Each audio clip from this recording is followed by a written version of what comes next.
yeah. Ay, coming in, yeah. Flex, I just wanna win, yeah. LABB, who we running with, yeah. 2233, I'm on 10 again, yeah. State your name, been dope on flame. I just switched the lanes. Damn, he did it again. I just flipped the pain. Stripping and dipping in bass, slab on everything. Swimming, you sinking away, cause I got big racks coming. I put my low racks on it. I ain't skip past losses, I had to get back off it. See the fit lab on it until they whip my coffin. Money clip, I tossed it, I heard it's big bags on big bags on big bags coming, coming in, yeah. Flex, I just wanna win, yeah. LABB, who we running with, yeah. 2233, I'm on 10 again. Pump up the action. I'm active. If he never heard of been dope, he just napping. Jackson's off the rapping. Keep it on my body, bitch, I'm broke if you asking. Don't gotta sell him, Mosialis, flawless. Broken whips as long as it is foreign. Heard you want it cause the yam's enormous. What's in since she isn't gorgeous? Live my life, last name of Morgan Freeman. Trying to touch a forest, do not know when knocking on the door is. Came in, I came in, did it like the Porsches. Coming in, yeah. Flex, I just wanna win, yeah. LABB, who we running with, yeah. 2233, I'm on 10 again. Okay, alright. Coming in, yeah. Flex, I just wanna win, yeah. LABB, who we running with, yeah. 2233, I'm on 10, yeah. Welcome to the Real Shit Real Estate Podcast. Here to provide you with real shit and valuable content to change your financial future and generations to come. Please welcome your host, Byron the Investor, real estate entrepreneur from Houston, Texas. Oneil J. Parker, real estate entrepreneur from Lafayette, Louisiana. Byron Sellers, one half of the mobile home elite investors, straight from the Shyt. Welcome to today's show.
What up?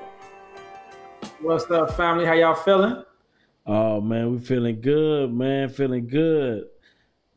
Hold on, let me see. Hold up. Oneil, come on, man. You ain't got that mute button on? You may have to do sign language this episode, Oneil, because I don't know what happened. Yes, indeed. How y'all doing out there, man? So what? You know what? Go ahead and type in what cities you from, what cities you represent real quick, and also hit that like button. This is what we're gonna call the hit the like button session. You know what I'm saying? Definitely hit that like button and let us know what cities you representing real quick. Yes, sir. Yes, sir, man. Welcome everybody. If you came over from the webinar, truly appreciate you. We got to get our boy Oneil audio good. If not, he gonna be doing sign language for the rest of the show. You know what I'm saying? Throwing up gang signs. Let me see. Hold on. Let's see. Yes, indeed. Appreciate those likes. Let's keep hitting them. We got over 18 people in the building. Let's go ahead and hit them likes so we can add a tremendous amount of value today. That's the plan. That's the plan. Let me see some. Oneil, so do you have it says guest has muted themselves. You muted yourself. You didn't mute yourself. You don't see the mute button next to your smaller picture under us? It should say mute, share screen, and hang up. Lafayette, okay. We got Greensboro in the house. What's up, area? What's up, Owen? Felipe, what's going on? Yes, indeed. Clarence, Molin back. What up, Molin? Hold up, Molin. Who else we got in this joint? Yes, indeed. Oh, man. This is dope. This is dope. Damn. NYC in the building. What's up, Ava? No doubt. Hey, Oneil, pull out your headphones. Disconnect your headphones. And let's see. And I put them back in. Nothing. And then unplug your mic as well. Yeah, unplug the mic, maybe. So everybody, if you tuning in, maybe hit the mute button on the mic. That's probably what it is. Oh, okay. I got a mute button. So everybody's tuning in. It's like every other week, the podcast guys tries to play tricks on us. Yes, and indeed. we right before we do our practice, we set up, and then literally 2 minutes before we about to jump on, do Oneil. And we don't know why. And we appreciate you guys bearing with us. We definitely had a good episode. We're gonna get Oneil on here. Yes, we're gonna get Oneil somehow, some way. We're gonna get Oneil on here. But I don't know what happened. Because we were just with the audio live like 20 minutes before. So I don't know what's going on. But anyway, let's go ahead and kick it off. And go ahead, because while Oneil kind of work on that mute button situation, it got to be one over there, bro. It's a mute button somewhere because it say you muted yourself. So I don't know. It says mute, share screen, hang up on my end, and then in the settings you should be able to go in your settings and try it as well. Try to log off and log back on, Oneil. Hopefully that work again. We're gonna get you up in here though. Yeah. If anything, I'm gonna have you phone. I'm gonna call you, and it's gonna be distorted. So we're gonna make it work. We're gonna make it work. Yeah. No doubt. Tonight's, man, while Oneil is doing it, man, we came up with the topic, guys. But why? Why do this business? All right. And the reason why we talking about, you guys see Real Shit Real Estate. We on here to pretty much give you guys the real, all the things about real estate. But this is a very important topic. Right? What is your why? And the reason why it's an important topic is because anything you do in life, you need to know a why. And if you're doing it just for money, your enthusiasm is going to run out. That motivation is going to run out, right? So we really want to talk about the whys. We're going to talk about our whys. All right, we're going to expose some things, and then we're going to give y'all some real estate game, right? Because we always got to give y'all some value. No doubt. No doubt. It's our silent partner. Yes, indeed. Yes, indeed. He finna pop back in here, though. You know what I'm saying? He finna pop back in here. We gonna hold him down till he get back in. You know what I'm saying? Yes, sir. Yes, sir, man. We rocking so with them. You want to jump right in there? Man, let's do it. So I would say, man, my why, honestly, I think my why is freedom. I love freedom. But at the same time, like over the course of just doing entrepreneurship for so long, and I've just kind of grown to kind of love the game. I like winning. I like putting together systems, right? And making those systems win. I just really enjoy it. Like right now, I wake up every single day like enthused about what I'm doing. I'm enthused to be able to try and make a difference with what I'm doing, make it better. So for me, man, I think I just kind of just like love the game, you know what I mean? And I love the freedom aspect, just being able to say, hey, Byron, I don't feel like doing that today, and have that option and really be able to exercise that option. Even though most times I don't. Everybody that know me know I love to work, you know what I'm saying? But I love it. I like working. Right. I like adding value. you know, and it's funny because it's like even when I work, you know, at the hospital sometimes, for whenever I do, I even love that because I don't have to be there. So when you have that freedom, it just, I don't know, man, it just changes something about how you move with everything. You know what I mean? So I think that's ultimately my why, like real talk. No, that's super dope, bro. You know, I think that, you know, I love hearing that, you know, because that's a different type of passion right there. You know what I'm saying? Like you said, even the fact that when you got to go in, you love what you do. And I think, you know, man, everybody on here listen. I hope y'all really listen to what Byron said. You know, again, why his why. For me, my why is, man, I really love helping people. Like at the end of the day, I love helping people, whether it's educating people, you know, whether it's helping people get new houses, you know, helping people, you know, have affordable housing.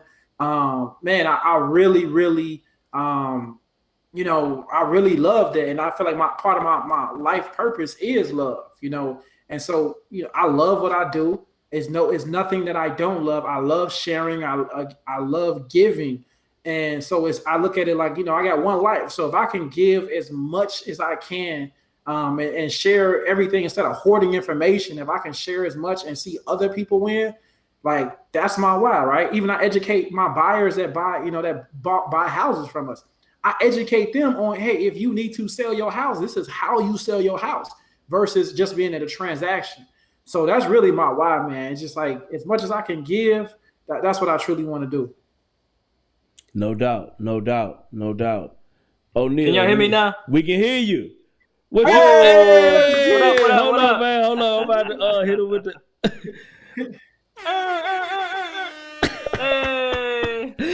Oneil, what you do? What you do to fix it? I don't know. I went to the little sound thing and pressed troubleshoot real quick and figured it out. Yeah, that's what's up. No, I'm a little engineer on a little something like you. Every now and then. Dope. So what y'all covered so far, man? What's up? So what's your why in this business? Freedom. And I think God put it on my heart to change the culture, change everybody, you know, our people financial literacy. So that's really why I do this business, to teach the people around us, our culture, that we can own real estate, we can own assets. You know, we're no different than, you know, the white Americans, European Americans, the Indians, all them, because, you know, a lot of people come to our country, our grounds, come with nothing, and then 5-10 years down the line, they're rich as hell. They own hotels, gas stations, things like that. And I just want to teach people that we could do the same thing. It's all about the mindset, though. So that's the hard part, trying to shift that mindset. No doubt. That's dope, bro. No doubt. That's definitely dope, man. That's dope. And I think everybody on here, if y'all hear all of our whys, one thing we didn't say was money. Freedom and money is totally different, right? Right? Like when you talk about freedom, it's a different, like I'm gonna ask you real quick, kind of, I know we're gonna get to the next one. Like, what does freedom mean to you? You know what, man? Freedom, man. And that's one thing where I'm so appreciative about being, you know, raised in you know, in my opinion, the greatest country in the world, is that I have the option to dislike my government, talk about my government, make action to change my government, right? I can protect myself. I don't have to worry about, you know, living in a country where I can't revolt if I wanted to revolt, right? Freedom, bro, to me is everything, because it allows me to kind of be my authentic self in ways that I feel like are just not afforded to a lot of people around the world. And the more I can be me, the more I like to live, man. It's everything to me, that freedom piece, man.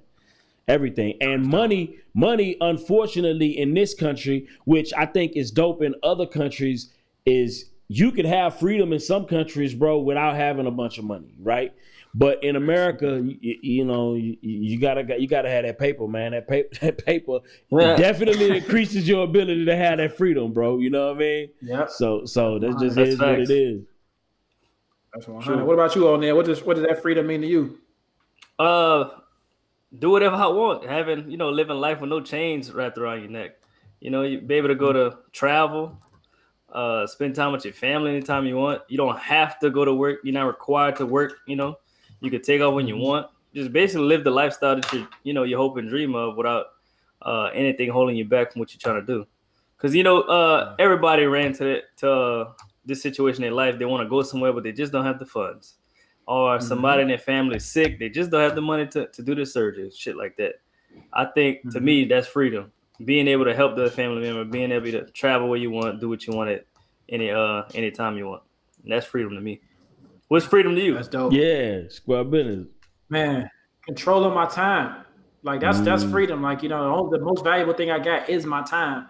And so, freedom is like how y'all say, the ability to travel, the ability to do things. But, if I control my time, then I make anything possible, right? It's nothing that's off limits. If I decide, say, you know what, I want to go, I'm gonna make $1 trillion in my lifetime, then that I got the freedom to do that versus having somebody else on my neck, right? And I remember what that felt like before. I remember being denied from somebody who doesn't pay me, right? I remember even just being in certain systems where I had to kind of fall in line. But that freedom now is my life. I live my life on my own terms. Yeah, that's dope. That's dope. I want to hear from the audience on this, man. Type in the comments. What does freedom mean to you, and what is your why? Let's talk about that. So if you have a why, if you have that freedom number or a concept of freedom, type that into the comments. Let me hear what you got to say about that.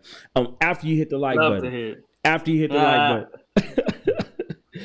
Can't buy time back. You right about that, Mola. Big facts. Yep. Man, we're growing every week, man. We appreciate y'all, man, for sure. No doubt. 31. Yes, indeed. We had a record. Is that a record high for us?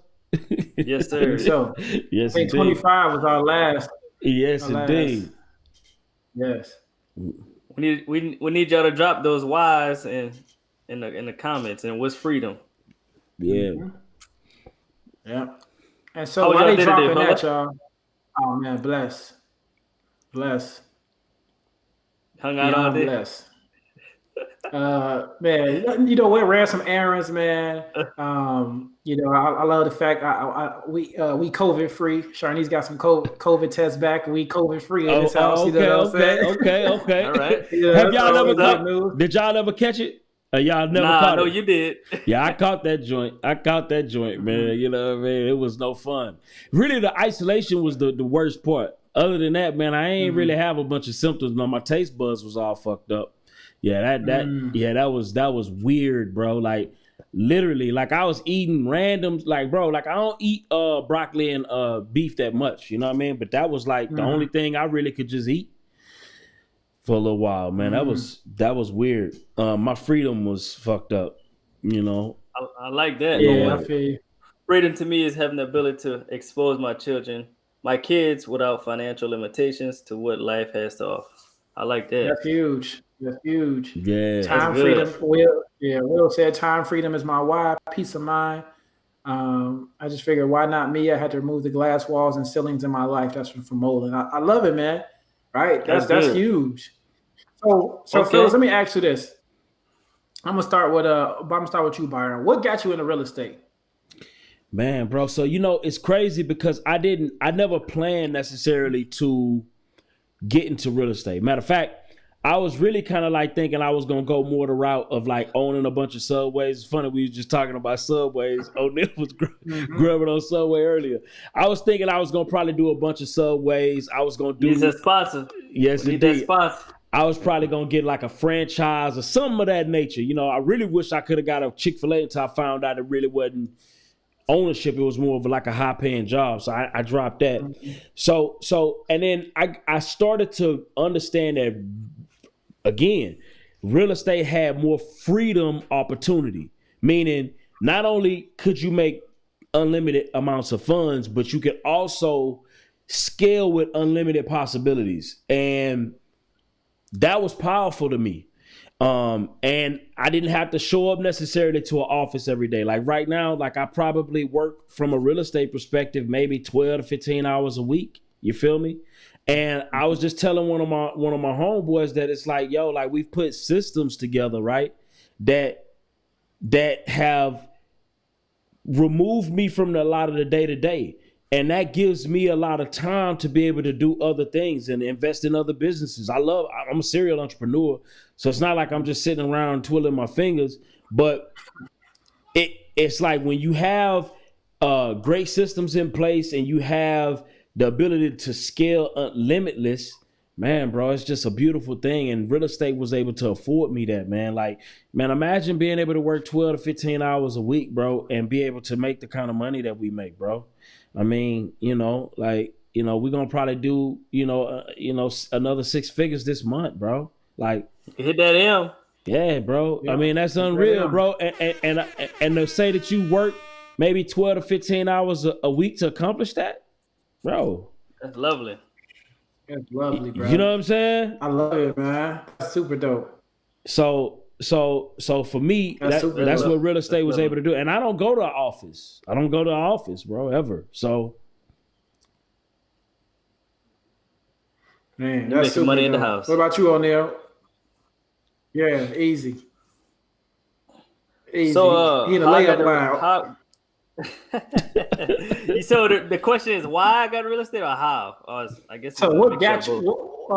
What got you into real estate? So originally, my dream job was to be a real estate agent when I was like 12, 13. I already knew what I wanted to do, right? I thought real estate agents owns properties until I got, like college? Well, high school? I thought real estate agents was real estate investors, but I really wanted to be a real estate investor. So, growing up high school, college, you forget about that, start chasing girls, other things. So I wasn't really thinking about that in high school and college. So after college, graduated or whatever, got my job that I had. And then I was just trying to figure out other ways how to make money. And then real estate kept popping up. And then that's how I got into it like that. And then wholesaling, of course, no money, no credit. Think it's a scam. Started reading. I read my first real estate book ever, or first book ever from cover to cover. The same night I found out about wholesaling. But really what got me into real estate was my father.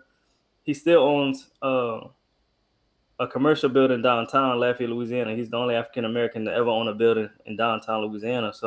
Downtown Lafayette. So I damn near grew up downtown. So I was always see these big buildings, apartment buildings, bank buildings.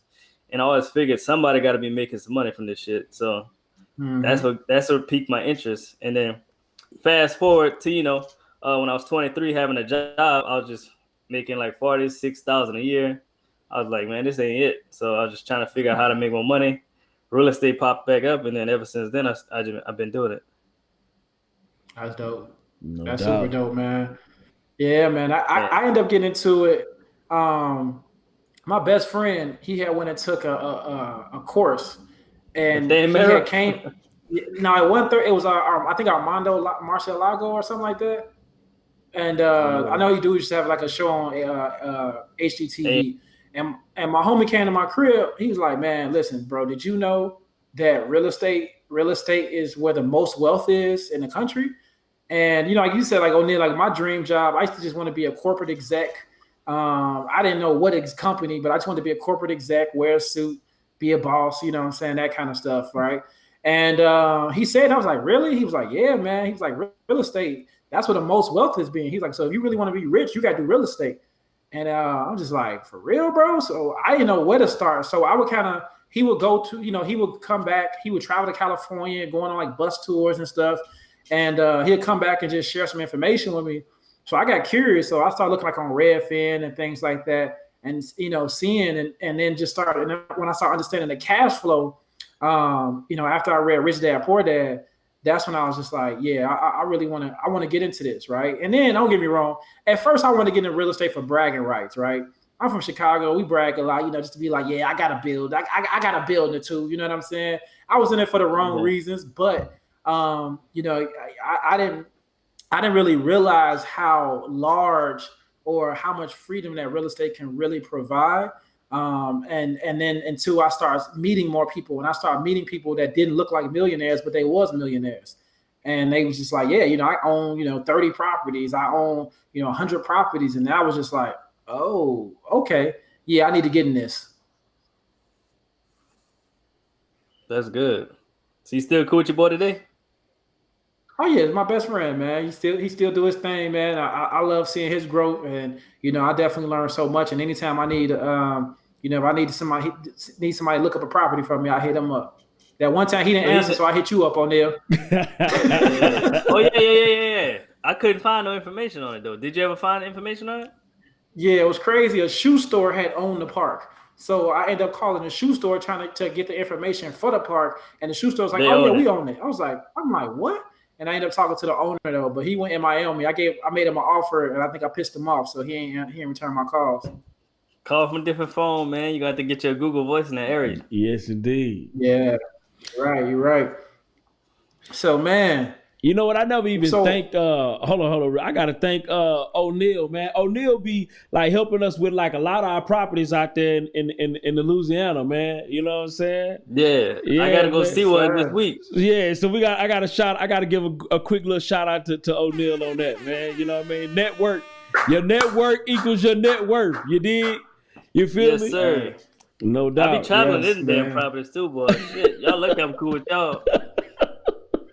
Yeah, man, we be having some properties out there, and it's crazy, man. We've been moving some deals out there, man. And it was kind of like unexpected, but I guess it is what it is. You know what I mean? Hey, it's more money. I know you ain't complaining. Not at all. Not even a little bit. So you got me looking now. I might have to go see what's some parks out there in Louisiana, man. Yes, see if I get me some low price parks. We got a lot. For sure. Yeah, y'all do, man. I'm definitely gonna check it out. So I'm gonna ask you this. I'm gonna start with you, Oneil. What's your why in real estate, though? Because we talked about, again, your why, but like, what's really? You kind of touched on it, but really, what's your why just in real estate? My why in real estate. Damn, that's a good question. So my why in real estate is definitely, my first goal was 10,000 a month passive. Next could be 100,000 a month passive. Also, my first goal was to own 30 units. I'm almost there. Second goal is I want 100 units by 30. And then I think I'm going to hit that easy. And then 1,000 units by 35. Wow. So, oh, yeah. Wow. I mean, you know what, man? Hold on. Hold on. Hit that. That's major. It's square business, man. Yes, sir. Yo, so, how I'm going to get that is mobile home parks, apartment buildings, buying packages from landlords, things like that. So I don't want people on here to think like, wow, that's a big number. Yeah, it's a big number, but it's not hard to obtain like it sounds. So I could do 10 deals with 100 units apiece. It's 1,000 units. So don't look at it. Don't look at it like it's that, like, that big of a milestone. It's just like $1 million. I used to look at it like, damn, that's hard to hit. But now, it's not that hard to hit. Man, we got some great responses in here too, man. Let's see if we can get some of these up here, man. Let's talk about these, man. Clarence said, cliche but generational wealth. I want to be available for my loved ones at any time. Also teach my family and line that they can too. You know what I mean? Basically have, financial freedom. You know what I mean? You say if kids practice, I want to be there. Man, that's dope. That's dope. That's another why for me, though. Yeah, that family piece. That generational wealth. I want my kids not to worry about shit. Like, say we're gonna get some. We're gonna have some trust fund babies. Yes, indeed. For real. Yes, indeed. I want my kids to have a goddamn driver. You know what I'm saying? Yeah, man. I love it. I like this. What up, Larry? She said, my why is totally free from financial stress while helping create a better life for others. No one should live in unsatisfactory homes and to obtain the American dream. No doubt. Man, that's major. That's good. No doubt. That's major. Yes, indeed, man. But yeah. What's up, Will? See Will on here from Lafayette. Oh, he our trailer man, our dump trailer man for our roofing business. Oh, okay. Oh, that's what's up, man. We got connects in the house. Byron, what's your why in real estate, bro? Man, I think it's just the freedom, man, flexibility.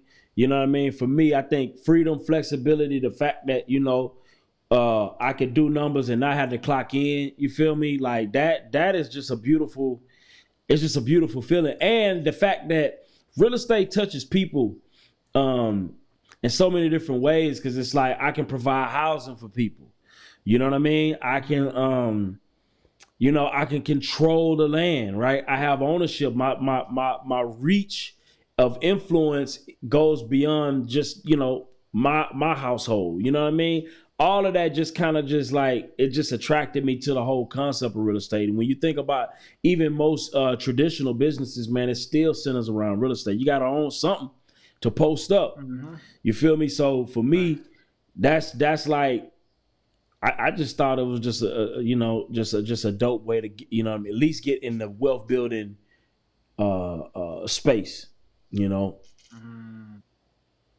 Yeah, no, that's major, man. That's like, I love it, right? Like you said, like a lot of people don't realize, like if you open up a fitness business, you should want to own the building, right? Exactly. You should want to own the space, because if the building, the landlord sell it, now your rent go up and you kind of lose control, right? Now your business got to be on the move because of something like that, right?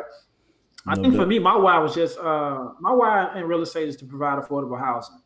Like that's my why in real estate, because I understood it was times that my parents had to tough through some times, and luckily, we never got those eviction papers and things like that. But I had to start working at a very young age, and technically, it was times that I had to help my parents work. And my parents had to get like janitor jobs when I was like in 5th grade, all the way from like the age of 10 till I was 15. And a lot of people don't know, but late nights, I used to have to go and be a janitor and then hide if somebody see it, because I was working there illegally. I wasn't old enough to work in there. Wow. Right? So I remember why my parents, we had to do that. But as a kid, you don't understand, because you're like, I want to be a kid. I want my life. But at the same time, when I look back at it, I understand why we had to do that. So we had to pay the bills. So my thing is, if I can afford to provide affordable housing for people, and they can help, lessen the cushion where they can have room to get their life rolling in the right direction, then this is definitely my why. Man, talk about that, Byron. Talk about that, and like that history, man. Because I think you got like a real unique upbringing in those terms, man. Like tell the people about kind of like what that was like for you. You know what I mean? Yeah. If you don't mind. No, definitely. So my background was real interesting, guys. I grew up, my parents are both, and shout out, my mom and dad, phenomenal parents. I grew up in a Jehovah's Witness background. So, most people don't, that's an organized religion. I was knocking on your door at 9 a.m. in the morning. Building them sales skills. Building them sales skills, right? So, I think a lot of that was. Oh, my God.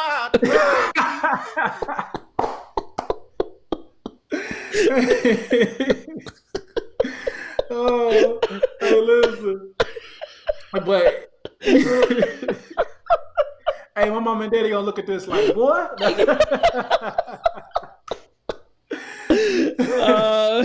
So, my dad was. I give it to my father, man. My dad, my mother didn't work. My mother didn't work all the way until I was like 9.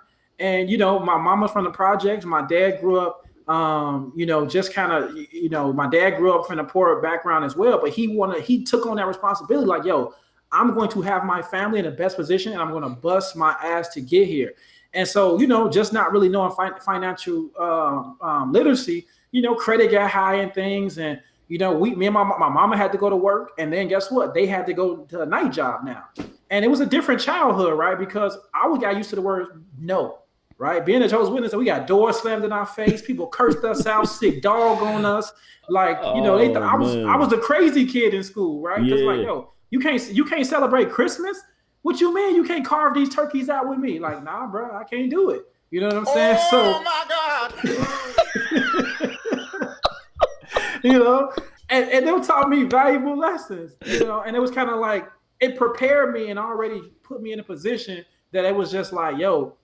You know what I'm saying? Like, all right, the world is telling me, I can't do this. They slamming doors in my face, right? I didn't have a traditional childhood because I didn't play organized sports and things like that, right? I had a lot of friends that was, that I grew up with, but they were also, other Jehovah's Witness kids. So, the good thing is, man, we always looked out for each other. Everybody was really cool, but that working experience was different because, again, I got my first paper route when I was 10.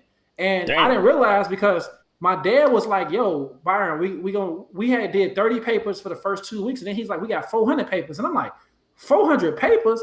Like, come on, bro. Like, so here I am in 5th grade, waking up at 4 a.m. to go deliver papers. And then mind you, we getting the check, right? I'm getting this $1,000 check. And then my dad telling me to sign this check as a kid. And guess what he giving me? $30. Oh. What I'm going to say to my daddy? What I'm gonna say to my dad? Oh, but I didn't understand. You know, he sat me down and was like, Byron, you know, you becoming a man of the house because I you know, this is gonna teach you lessons because I know you seeing this number, but you are helping keeping the lights on, right? Wow. And all throughout my, you know, again, the janitor job, like, you know, I had to go in early because my friends like, yo, Byron, come out and play. But not only I got the paper route, but now I'm a janitor at night, right? Because I'm helping my parents clean the 4 floors in a building. So, you know, it was kind of like, it was different, you know, and that gave me that work ethic. So for me, I already knew, like, I'm not working for the rest of my life because I started at 10. So I need to retire at least by the age of 30, you know what I'm saying? And so, man, that really molded me, man, you know, just to really put me in a position that I am now, just them hard lessons. And, you know, my parents got back on their feet and everything, but you know, again, that was something, you know, and we kind of kept those things within house. Like people didn't know that what we was going through, but again, we worked as a unit, we worked as a family, and that really strengthened our relationship as a family. You know, it's dope that, you know, you said, you know, how much your family still stuck together. Like, yo, that's fire, bro. Cause you know, a lot of families, bro, a lot of people kind of confuse the word family just in general. Like think that, you know, from a man's perspective that he's supposed to just like provide everything and just do everything, which we do, right? But that don't necessarily mean all the time that you're gonna be rich, right? And it seemed like y'all kind of grew up rich in principles and rich in family, despite being poor. You feel me? And despite not having, you know, shit, man, that those invaluable things, just learning how to work together, man, learning how to build together, learning how to sacrifice together and reach goals together, bro. That's powerful. You know what I mean? To me, I respect that. You know what I mean? For real. It, I'm over here playing with the. Oh my God. Hey, but this much respect at the same time. Oneil, we lost your audio again, bro. Yeah, Oneil over there playing with that mute button, man. Go back into the settings again. Don't give up. You know what I'm saying? Keep the faith. Keep the faith. But yeah, that's appreciate you, man. So I know Oneil is getting back, and I know I kind of went into story time. I know appreciate everybody listening to that. But like so we talking about our why, be like your purpose, right? When you kind of learned your purpose, all right, and we know, and so how was your purpose able to align with real estate? So purpose, me, I'm always been one of them people that I believe you either gonna be either useful or you useless, right?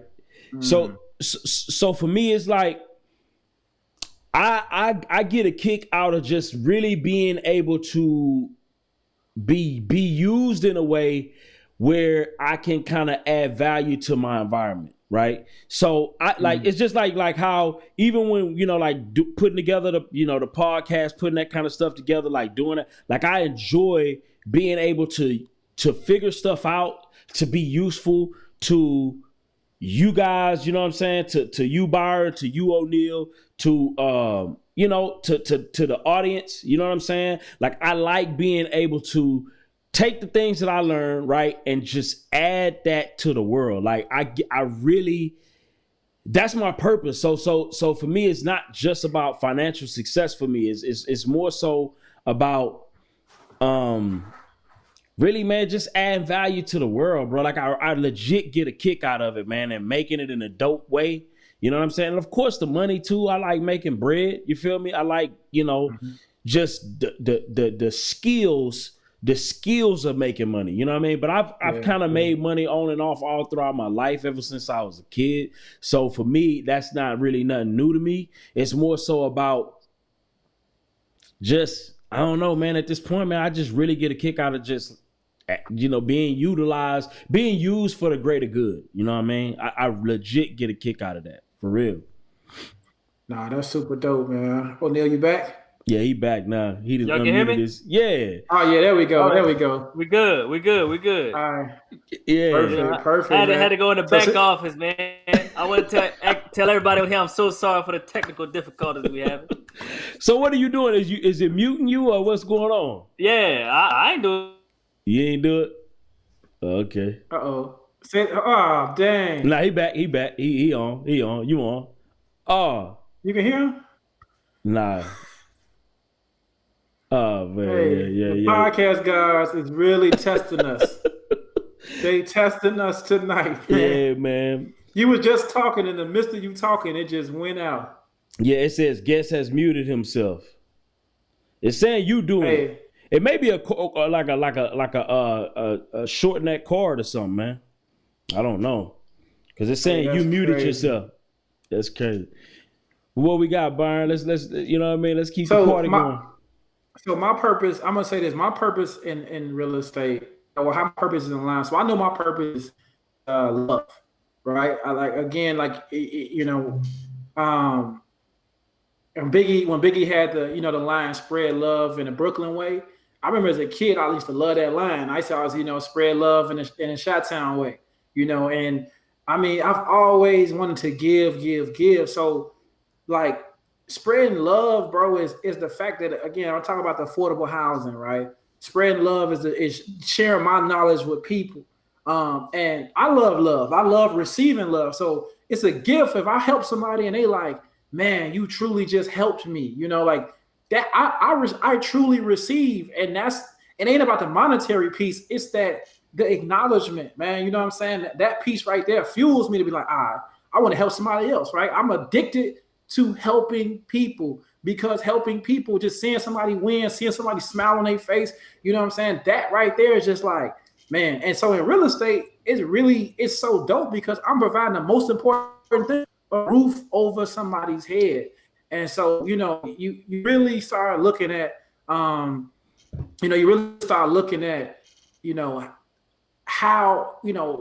not only how love is in line, but I really start looking at the bigger purpose, and it's just like God using me as a vessel to really provide value to people, man. And so, man, it's surreal still to this moment to even think about how my purpose is aligned in real estate.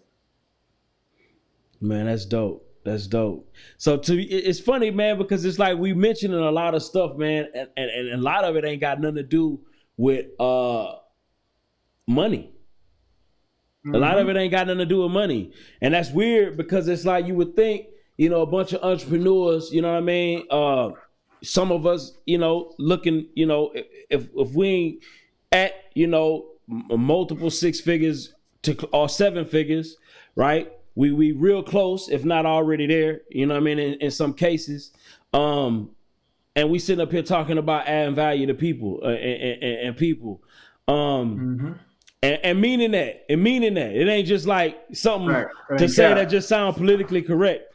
You know what I'm saying? Right. Like, like that's legit the truth. You know what I mean? Let me see. Yes, mobile home elite in the highs, man. Yes, indeed. What's up, Vision for Gold? Yeah, Virgil is saying something about some tax deductions, some 475 tax deduction. Everyone must have a home-based business, pay fewer taxes. Yeah, that's dope. Yeah. Appreciate you. Yes, Oneil, indeed. say something. Yeah, he muted again, man. Oh, man. This is yes. Yeah. So, like she said, Virgie said, when you do what you are passionate about, money will follow. Yes. Real shit talk. Yes. Yes, indeed. Yes, that is. Yes, man. That's so true though. Like you said, the money will follow. And what I'm gonna tell you guys is, the beautiful thing about when the money starts flowing in, right? And in abundance. Don't get me wrong. When you first start making money, you're going to go buy some things that you ain't had before, right? You're going to kind of splurge a little bit and think, but then you're going to start realizing, like, I want to retain this wealth. How can I protect this wealth, right?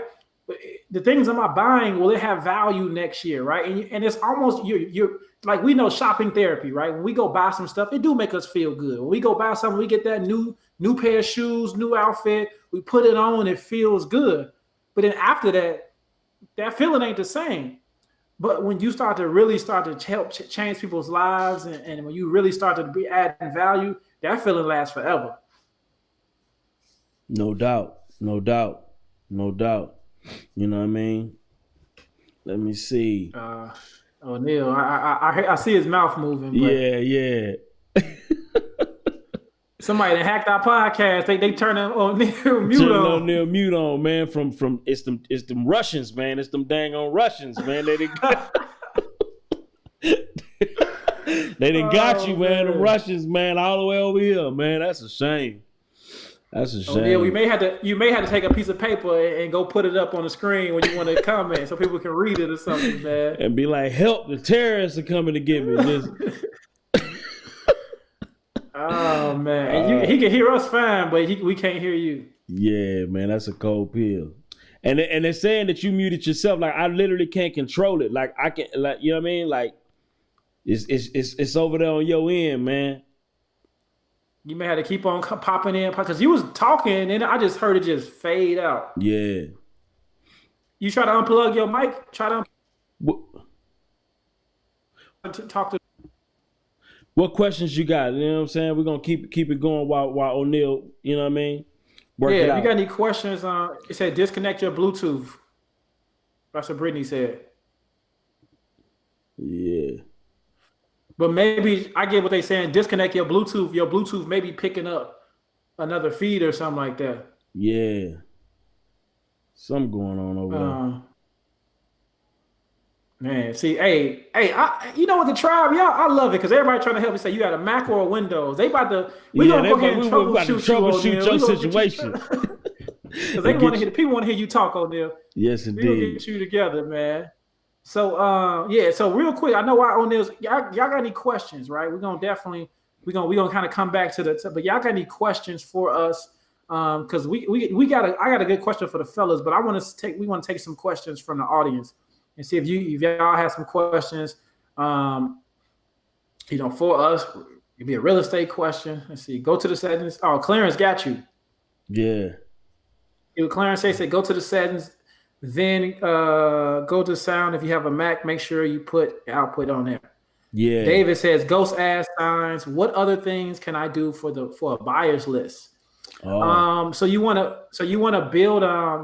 You can use Google Forms, and you basically want to create a questionnaire. So you want to ask, first name, phone number, your name, phone number, email. But now you want to find out what is how much are they looking to spend? Find out what cities they looking to live in. You want to find out all this information. How much money? Where your credit at? You want to find all the information. So now you can take this link. And you can start putting it in different places online, right? So people can fill out your buyer's list, and then you can just download that data into a spreadsheet. So now when you get a new property, you can blast that out to all the emails that you collected, and then you can even categorize it. You can categorize it and then actually put, you know what I'm saying? Okay, I know the price range. This house is, $20,000. Let me send it to all the people who can afford a $20,000 mobile home or a house or so. No doubt. I think Oneil is calling back in. Let me get him in. And it says, the guest has muted themselves. Boy, I swear, that thing trolling you tonight, bro. Big time, bro. It's in your settings. Bro. Yeah, I know it is. It's in them settings, bro. I'm telling you, it's in them settings. Like, I'm going to go ahead and talk to the people while Oneil, get it situated. You see Richard question? I think that's a good one for you. Which one? I want to talk about this buyers list too, though. You know what I mean? Because look. Okay. Oh yeah. And I'm gonna get Richard next after this and say, well, okay, yeah, definitely. So look, on this buyers list, I'm gonna give you guys like a premium hack. Man, go to find either the MLS or get something like PropStream, right? Get something like, and I actually got a 7-day trial on PropStream too, if anybody that just need it. And what you could do is you could just pull those buyers, the cash buyers that have bought in that particular neighborhood that you're trying to disposition your property in. And the thing about it is you can find in those zip codes where they buying, And all you do is just call those buyers. 9 times out of 10, man, they investors, if they cash buyers and they looking to buy properties in that area, they like that area, obviously, right? So call those people first. And then that's a way you can get targeted with your efforts, opposed to just kind of just shooting a buckshot or a shotgun approach where you're just trying to kill everything, you know, in little bitty ways. Opposed to that, you can get that sniper strategy and just find actual buyers that have bought in the actual area where you are trying to disposition your property. So that's the ninja strategy. Why work hard when you can work smart situation? You know what I mean? Hey, so, hit that horn, bro. Yes, hit that DJ horn, yes, bro. So I know that added some value. You know what I mean? Because that's what we do. You know what I mean? Yeah. Hey, he said, I feel like I should have to pay you for that gem you just dropped. hey, Byron, you gotta put your cash app, put that Zelle on there. Put that Zelle on there. Yes, indeed. Let me see. So Richard says, so what's some of the biggest obstacles so far in real estate? Oh man, that's a good one. That's a good one. My biggest obstacle, man, I'm gonna be honest with you. I think a lot of it's really myself. I have become a better person, right? Like I've become a better person for myself in real estate, just in general. As an entrepreneur, I've become a better leader. I've had to check myself when I would make, what I call bitch ass decisions or get my bitch ass feelings. You know what I'm saying? Like, I'm being real, like, because sometimes it's like, you personalize stuff that ain't supposed to be taken personal. You make decisions based on emotion, right? You do you make a lot of mistakes, man, and you have to own. The faster you can own up to the mistakes and keep making mistakes. That's the irony of it. It's like you don't get to avoid the mistakes. You don't get that opportunity. It's almost like you always constantly running into a wall and figuring it out as you go. And that aspect of business has just made me better every single time. Literally, like, I mean, anytime now when I see a problem, I don't run from the problem. I run towards it. And I just try to figure it out before it kicked me in my ass. You know what I'm saying? Like, so I think my biggest obstacle now, I don't even look at it as an obstacle because I'm always running towards them. Like, literally, like I'm fearless. I'm fearless in that sense to where, like, and it may sound crazy, like I'm looking for the fight. I want the smoke. You understand what I'm saying? When it comes to business, like I'm here for it. You feel me? Like, if it come down to getting a lawyer, having a lawyer up, I'm a lawyer up. If it come down to spending a little bit of money so I can make a little bit of money, I'm spending the money. Like, I don't run my business based off of fear. I don't allow fear to dictate my decisions or emotions to dictate my decisions.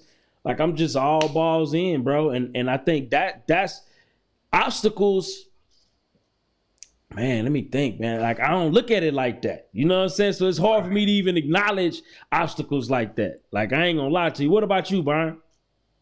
No, that's 100, man. No, we can't hear you, Oneil. But low key, I can read your lips though.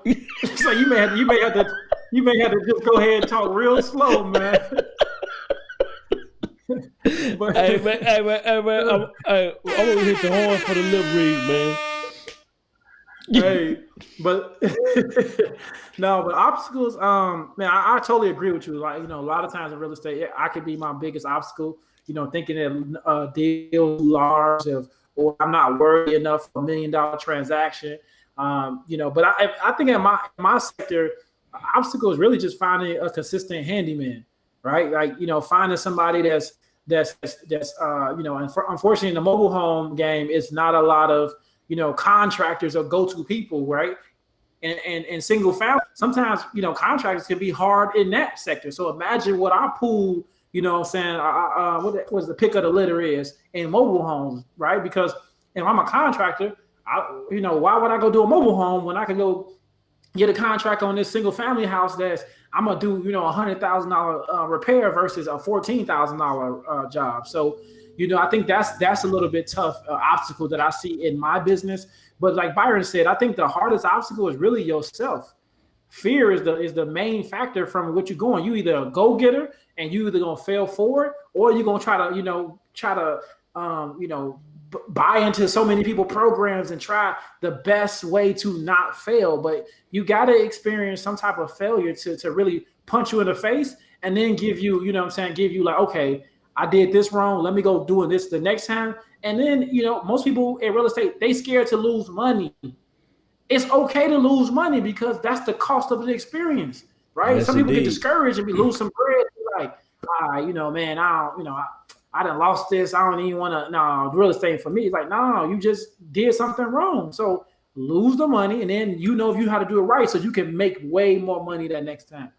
Yeah, Ava just had like a real dope. Ava had a real dope question, and I want to check into this. So look, let me see. Hold on. She said, hold on, I'm on the wrong one. Oh, so what? Right. Huh? No, you good. Yeah, let me see. What level in the real estate? Oh, yeah, there you go. Yeah, so what level in the real estate in the REI platform would you suggest a newbie beginning? So honestly, I'm thinking, and I may be biased, right? Because I'm a wholesaler, king wholesaler for sure. I would say starting in the wholesale space, right? Because wholesaling is going to teach you so many things about real estate in the sense of it's going to show you how to talk to sellers, right? You got to get over that fear. You have to negotiate, right? You're going to have to face rejection, right? And not take it personal and get up, scratch yourself off and get back in the game, right? You're going to be hit with a lot of, just upsetting things. You're going to run into title issues. You're going to run into buyers that act flaky, sellers that act flaky, getting ghosted. You're gonna see all of these things, and you're just gonna get better and better as a result of that. Like, so I think wholesaling is definitely a space. I think sometimes, like when you go to something like fix and flip, you insulate it from that part of the game, like the title issues, the sellers dealing with seller personalities, dealing with buyers, dealing with transactions, having to lead people, having to motivate people. Not necessarily just in your employment, but on your team, just in general, like having to motivate the title company, but still at the same time, be nice, right? But you be like really frustrated and want to cuss them out, but you be like nice about it, but, and being patiently, what they call it, patiently aggressive, right? You learn the skill of patient aggression. You know what I mean?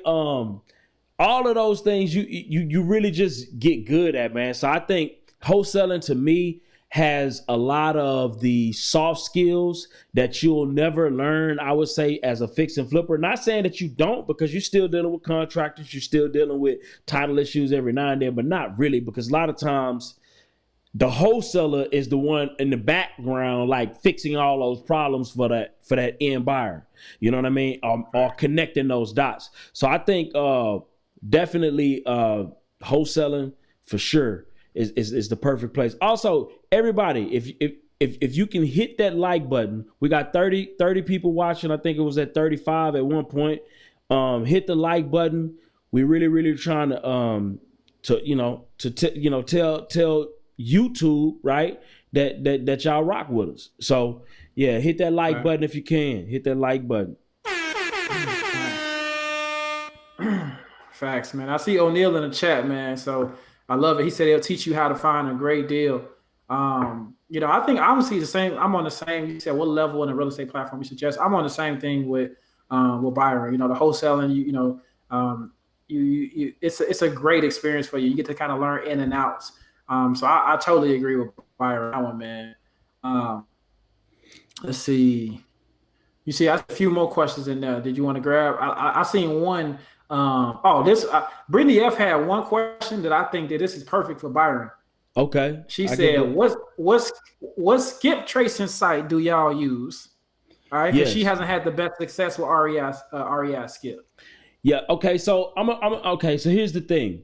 The best skip tracing service I think is Turbo Skip, and the reason why I think it is because they are not just a data append service. So you have to, so let me break down skip tracing for everybody. All right, so look, with skip tracing, you have different levels to it, right? So you have private investigation, that's the highest level, right? So that's your people. Mm-hmm. If you pay a private investigator, they're gonna go do a deep search, man, they finding everything, literally everything you could ever possibly want to know about a person, a private investigator can find. All right. And then you have your next level is actual skip tracing, right? That's skip tracing. So what happens is you have human beings, right? So I'll go on the computer and I'm going to pull up a certain amount of records and I'm going to search those records myself, right? And I'm going to piece together the pieces that make the most amount of sense, right? Because sometimes, that's the most, you're going to have a higher level of accuracy that way, right? Then you have what they call data append, right? And this is what when most people say that they're doing skip tracing, this is what they're doing. They're doing data append. Now, what data append is it uses a computer, right, to connect data from already known sources. So what does that mean off top? When I say already known, off top, you're dealing with older data. Okay. So what happens is, say for instance, if you've ever signed up for something, you've ever done anything, right? It's just going to connect data, right, of already skip trace data. And it's going to say, okay, Mary Jane at this address, she has this phone number, and it just connects it and it just drags it all together. Now, that doesn't mean that the accuracy of that is going to be either right or it's going to be fresh, right? Because people change phone numbers all the time, right? So that data is not going to be the most newest data, right? So what we do is we go to companies that do both, skip trace the data and do data append. And what's the benefit of that is you get a higher level of quality because a human being is fact checking the data append data. And that's the reason why a lot of skip tracing companies, they don't have as much accuracy or the numbers will be old, is because most of them just do data append. I hope that added value to, I literally just gave a lot of game on that. For real. So, hey, you know what I mean? You just gave, I'm over here like taking notes. You know what I'm saying? Like, bruh. That's major. You know what I mean? And the next best thing you could do is check your data, and I know this is probably a lot of people don't like to check their data. They don't like to verify their data. So what happens is you don't know how good or bad your skip tracing is. You know what I mean? Because 20% of bad records is kind of normal. You know what I mean? In the skip tracing world, that's kind of normal. But what if you wake up one day and you get to 20% first? You think your data is bad. Your data may not be bad. You just probably got the wrong batch at that time. Right. You understand what I'm saying? So you gotta track your data and look at what your call to answer ratio is. We track that heavy. Like, so we're gonna check for however many calls we put out, how many people actually picked up the phone. And from the people who picked up the phone, how many of those numbers was wrong? And how many of those people were actually motivated? And that's what you want to be able to track those ratios. And if you got about 10% of the people that you call picking up the phone, that means that you doing awesome. Another thing you want to track is what your phone number is saying, right? Because a lot of times people don't know your phone number can be burnt. Mm-hmm. You'll think that you calling people and what's showing up on the other end is scam likely or spam likely or robo dollar. And you thinking that it's showing up as your phone number. And then you thinking your data is bad because ain't nobody picking up the phone. Nah, you need to change that number. That number is burnt. So, and cell phone companies are getting more and more hip to robocalls or calls after, certain amount of calls. So you have to change out those numbers frequently in order to make sure that you are making those connections with people. Real talk. Man, free game he just dropped on y'all, man. I hope y'all were taking notes, man. This when I tell you this, like, when we talk about value, a podcast, we talking about our why, but we always got to give y'all some value, man. And Byron just gave y'all just a ton of value, y'all. So much value. That's what I love about it, man. I think we got like one more question. I think that we could probably do. I know we over that hour mark, but still, I know this has been fun. And we got Oneil still on. Oneil. He in the chat. Hey, see, true entrepreneur, still figuring out ways to add value. You know what I'm saying? Much respect to Oneil on that, man. Much respect. You know what I mean? No doubt. Hey, Richard had a question. I like this. He said, what would you guys do differently if you had to start over today with the knowledge you accumulated so far? Ooh. That's a good one. I love that. I know what I'll do. Man, answer that. Gusto. Go answer that. Hey, listen, Richard. I am going to every bank and credit union that I can, and I am building relationships. I'm not starting. If I lost everything today, okay, I understand the importance of credit. So of course, my personal credit, but I'm going to partner up with somebody who has amazing credit, okay. And I am going for the largest deals. My first deal is going to cash me out. It's going to take care of me for the rest of the year. Wow. That's what I would do different, because again, having that knowledge, I'm not going to try to work my way up and try to pretty much be like on some, I hate to say it, like when sometimes when you starting out, you're playing small because you just, like a kid, you don't want to scrape, you don't want to break a bone. You just want to scrape yourself, right? If you fall, so man, that's truly what I would do. Man, that's dope. That is so dope, bro. It's funny because that you say that, because it's like a lot of times when we first start out, we just don't think big enough. You know what I mean? And now, my mind is so much bigger. So like if I was to start over right now, I literally start doing stuff exponentially at a higher level than what I would have thought that I ever could have starting out. And a lot of times, again, I say this all the time, but making 100,000 a month is not much different than making 10,000. Sometimes you work harder trying to make 10,000, trying to make 5,000 than you do to make 100. I didn't say. Did I say a lie there, right, Byron? Did I say any lies just in that statement? No, it's really true. Like my largest deals have actually been easier than some of those small deals that I was busting my ass to make $6,000. Bro, we closed $30,000 in deals today, right? And congrats on that, bro. That's major.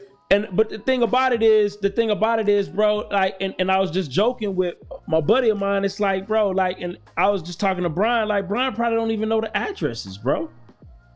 Like if you was to ask him what those properties look like, he couldn't tell you, bro. I couldn't tell you what they look like. Facts. Same thing. I don't even know the address to our mobile home parks. I don't know the address. I just know we own it. You know what I'm saying? Like, I don't know. I couldn't tell you. I don't know none of our tenants' names. None of that. Right?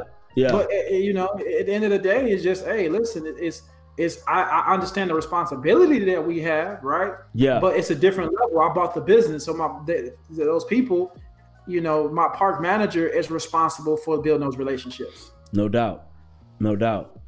Man, I love this, man. I could do this all day, man. It looks like we had at the 10. We over 10 minutes, man, and I ain't even know, man.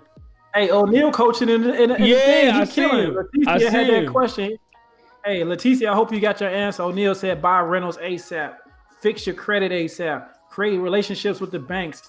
Then he told Leticia, I'm sorry for your answers, talk more and not be shy. Go to more conferences and network. And he said, I didn't go to a conference until 2018, right? And then less excuses, more action. That's major. Wow. That's major. Wow. And think big. Don't listen. And I know that thinking big is going to scare everybody around you, right? That's why a lot of my friends are some of my best friends are on social media. You feel me? Use this platform, right? Use social media to make those kind of friendships, because in a lot of ways, man, like, you won't be able to have these kind of conversations with the general public that you're around every single day. Leverage Instagram, leverage YouTube, leverage these spaces, leverage these comments, reach out to these people, find these people, because we are the same kind of tribe. We the same kind of people. Like that's who we are. So leverage that and be unapologetic with that. You know what I'm saying? With who you allow in your circle and why you allow them in your circle. And straight up, because the people in this room are not gonna tell me that I may be a little crazy because I plan on doing 7-figure months next year. Right? They're not gonna tell me that. You feel me? Like when I want to do 7-figure months, they're going to be like, you know what? I think you can do it. Matter of fact, I know somebody that I think that can help you do this and help you do that. Right? Those are the kind of friendships you want to have. Not the friendships that limit your ability to grow. You know what I mean? And even sometimes people do it out of love. They're not doing it out of hate. You know what I'm saying? They're not doing it out of, trying to destroy you. It's just protection. They want to protect you. So, any parting words, man. I think Oneil, matter of fact, hit the like button for Oneil for holding it down in the comments. You know what I'm saying? No perseverance doubt. Right there. Yes, indeed. You gotta love it. Yes, man. So, man, I'll say, man, last words, again, we talk about your why. Your why should be the most important thing in anything you do, right? Your why on whether it's in business, your why in relationships, your why for yourself. That's one of the most important things. Why are you doing it? Money is not the answer, right? You can say, okay, I am doing it for this money, but what are you going to do with that money? Because let's say you make all the money in the world. What's the purpose of just having the money, right? You could say generational wealth, but if you ain't giving your family $1, then is you really talking about generational wealth? So at the end of the day, man, truly know your why, understand how important your why is, and dive into self, right? The most important thing you have is you. Take care of you. And I think that will really help you, see your why. No doubt. Much respect, man. Richard in here giving value. You know what I mean? You see what he said? He said, next 5 people who email Oneil, I'm going to give you his course on me. Wow. Wow. Hey, Oneil, drop that email address. Yes, indeed. Hey, what's the email? What's the email? What's that email, Oneil? Drop that email in there, man. Hold on. All right. Oneil, I don't think he can hear us. Oneil, can you hear us? Can you hear us? Yeah, drop that email in the chat. Yeah. Oh, he already on it. Cool. Man, no spam. Don't spam my boy. No doubt. Hey, man, no doubt. Any parting words, man? Any parting words, Byron, before you head out? Oh, man, listen, believe in yourself, y'all. Man, you've been spending this hour and 15 minutes with us. You are on the right path, man. Continue and take on tomorrow like it's no other, right? No doubt. Much respect. Hey, man, we're going to holla.